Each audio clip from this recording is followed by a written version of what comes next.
The Vietnam War was a crucible of human suffering. It was a conflict that stretched the limits of human endurance and tested the very fabric of humanity.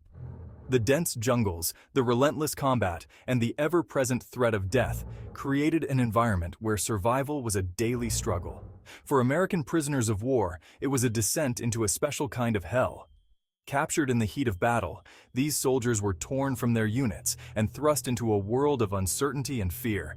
The enemy they faced was not just the North Vietnamese army, but also the psychological torment of captivity. Captured and isolated from their comrades, these men faced an enemy unlike any they had trained for. The North Vietnamese army and the Viet Cong waged a war not only on the battlefield, but also on the minds and bodies of their captives. Interrogations were brutal, designed to break the spirit and extract valuable information. The captors used every means at their disposal to weaken the resolve of the prisoners. The Geneva Conventions, designed to protect prisoners of war, were cast aside. The rules of war were ignored, and the captives were subjected to inhumane treatment. The principles of humanity and decency were abandoned in favor of cruelty and exploitation. In their place, a system of brutality and deprivation was implemented, designed to break the spirit and extract information. The prisoners were subjected to physical and psychological torture, deprived of basic necessities, and forced to endure conditions that tested the limits of human endurance. The world these POWs were thrust into was one of uncertainty and fear. Each day was a battle for survival, with no guarantee of seeing the next sunrise. The constant threat of punishment loomed over them, and the psychological toll was immense. Each day brought new challenges, new threats, and the constant struggle to hold on to hope. The prison camps, often hidden deep within the jungle, became microcosms of this conflict. Isolated from the world, these camps were places where the rules of civilization did not apply. The dense foliage and remote locations made escape nearly impossible, as the prisoners would be left to fend for themselves in a hostile environment.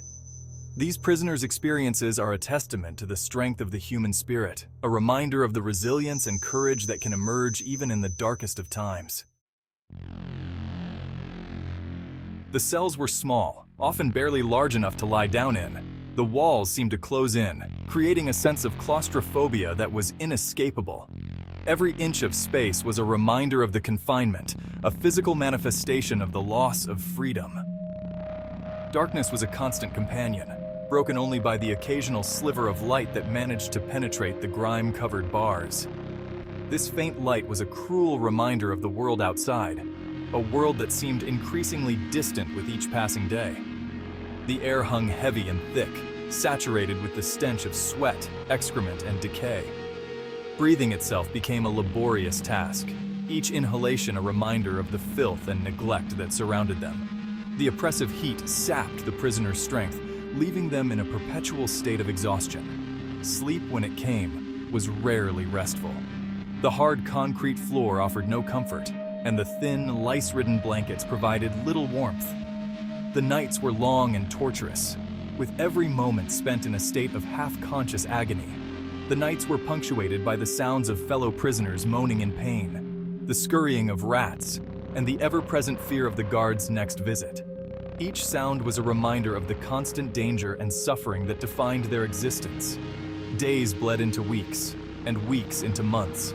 Time seemed to stretch endlessly, with each day blending into the next in a monotonous blur. The passage of time became a cruel joke, a reminder of the endless nature of their suffering. The monotony of captivity was its own form of torture. The lack of stimulation and the repetitive nature of their days eroded their spirits, leaving them in a state of perpetual boredom and despair. There was no work, no recreation, and no contact with the outside world. Time lost all meaning. The isolation was absolute, cutting them off from any sense of normalcy or hope. The prisoners existed in a state of suspended animation, their lives on hold, their futures uncertain. Each day was a struggle to maintain a sense of self, to remember who they were before the walls closed in. The lack of hygiene and sanitation took a heavy toll. The unsanitary conditions were a breeding ground for disease, and the prisoners' weakened bodies were ill-equipped to fight off infection. Skin infections were rampant, festering sores a constant source of pain. The lack of medical care meant that even minor injuries could become life-threatening. Diarrhea and dysentery were commonplace, further weakening the already malnourished prisoners. The constant illness sapped their strength, leaving them in a state of perpetual weakness. The simplest tasks, like going to the bathroom, became Herculean efforts. The lack of proper facilities and the constant state of illness made even basic functions a struggle. The body, deprived of basic necessities, began to shut down.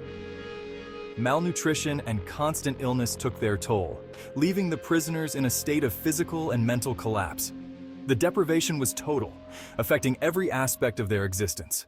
As we reflect on the harrowing experiences of confinement and deprivation, we owe an immense debt of gratitude to the prisoners of war for their courage, valor, and endurance. Their sacrifices have paved the way for our freedom, and their stories of resilience continue to inspire us all.